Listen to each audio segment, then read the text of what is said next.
మూడో ప్రపంచ యుద్ధం రాబోతోందా? ఒకవైపు అమెరికా అధ్యక్షుడు డొనాల్డ్ ట్రంప్ వెనిజులా అధ్యక్షుడు మదురోను బంధించామని విజయగర్వంతో ప్రకటిస్తుంటే, మరోవైపు ప్రపంచ అగ్రరాజ్యం రష్యా ఈ చర్యపై నిప్పులు జరుగుతోంది. శనివారం తెల్లవారుజామున అమెరికా జరిపిన మెరుపు దాడులను రష్యా తీవ్రంగా ఖండించింది. కేవలం ఒక దేశం మీద దాడి కాదు, ప్రపంచ శాంతి మీద దాడి అని మాస్కో హెచ్చరించింది. రష్యాకు వెనిజులా అత్యంత కీలకమైన మిత్ర దేశం. ముఖ్యంగా పుతిన్ ప్రభుత్వానికి మదురోకు మధ్య రక్షణ అలాగే చమురు రంగాల్లో భారీ ఒప్పందాలు ఉన్నాయి.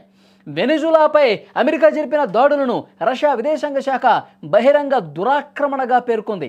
నిజంగా ఇది వెనిజులా మీద చేసినటువంటి దాడి కాదు, నేరుగా రష్యా మీద దాడిగా ఇప్పుడు రష్యా చూస్తున్నటువంటి పరిస్థితి. రష్యా మీద ఉన్నటువంటి కోపం, రష్యా మీద ఉన్నటువంటి అక్కసు, రష్యా మీద ఉన్నటువంటి ద్వేషాన్ని వెనిజులా మీద ట్రంప్ చూపించాడా అన్నది కూడా ఆలోచన చేస్తోంది రష్యా.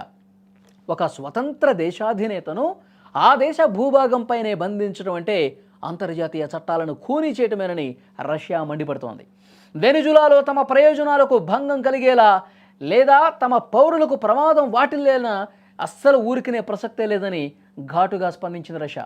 డొనాల్డ్ ట్రంప్ గతంలోనే వెనిజులాలో రష్యా జోక్యం ఎక్కువవుతోంది అని అసహనం వ్యక్తం చేశాడు. ఇప్పుడు మదురోను బంధించడం ద్వారా రష్యాకు లాటిన్ అమెరికాలో ఉన్న అతిపెద్ద మిత్రుణ్ణి ట్రంప్ దెబ్బకొట్టారు. దీనికి ప్రతిగా రష్యా తన అణ్వాయుధ సామర్థ్యాన్ని ప్రదర్శించే అవకాశం ఉందన్న వార్తలు అంతర్జాతీయంగా ప్రస్తుతం కలకలం రేపుతున్నాయి. రష్యాతో పాటు చైనా కూడా అమెరికా చర్యను నిశ్చితంగా గమనిస్తోంది. అమెరికా తన ఇష్టానుసారం వేరే దేశాల అధ్యక్షులను అరెస్ట్ చేసుకుంటూ పోతే ప్రపంచ సమతుల్యతను దెబ్బతీసినట్టే అవుతుందని బీజింగ్ వర్గాలు కూడా చెప్తున్నాయి.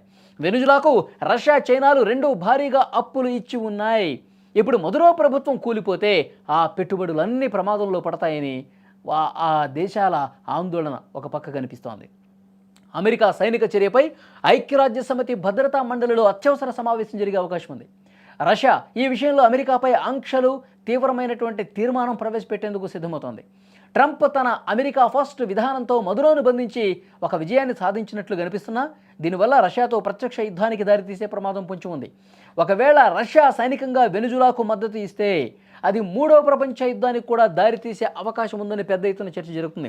ఇప్పుడు రష్యా అలాగే చైనా రెండూ కూడా అమెరికా మీద యుద్ధానికి కాలుదువ్వే పరిస్థితి ఏమైనా వస్తుందా అని పెద్ద ఎత్తున ఆందోళన కనిపిస్తోంది.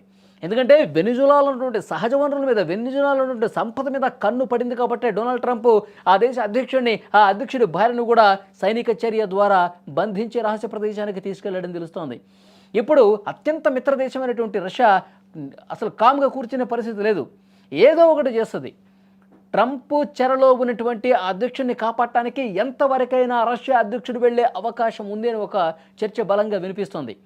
రష్యా మీద కోపంతో చేశాడా, వెనిజులా ఈ విధంగా డ్రగ్స్ సరఫరా చేస్తున్న ఉద్దేశంతో చేశాడా పక్కన పెడితే నిజంగా ఇది మరొక యుద్ధానికి దారితీసే అవకాశం ఉందని చర్చ జరుగుతుంది.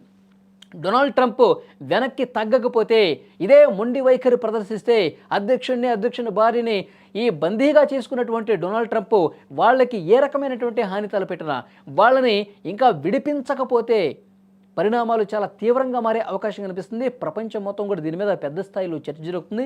మొత్తం అమెరికా మిత్ర దేశాలు, అమెరికా శత్రు దేశాలు ఈ విధంగా రెండుగా చీలిపోయి మరొక యుద్ధం వచ్చే అవకాశం ఉంది అని సోషల్ మీడియాలో కూడా బలంగా చర్చ వినిపిస్తోంది. సో ఏదేమైనప్పటికీ ఇది ఒక కీలక పరిణామం.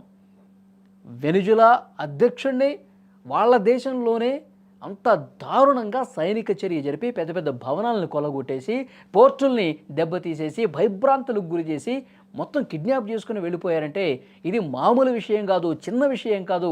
ఇది ఒక దౌర్జన్యపూరితమైనటువంటి చర్య. ట్రంప్ నియంతృత్వ వైఖరికి ఇది అద్దం పడుతుందంటూ అందరూ కూడా మాట్లాడుతూ ఉన్నారు.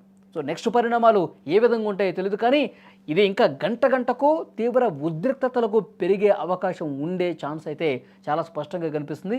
మరి ఇప్పటికే రియాక్ట్ అయ్యాయి రష్యా, చైనా, ఇంకా చాలా మిత్ర దేశాలు, రష్యాకి అనుబంధంగా ఉన్న దేశాలు కూడా మాట్లాడే అవకాశం కనిపిస్తోంది.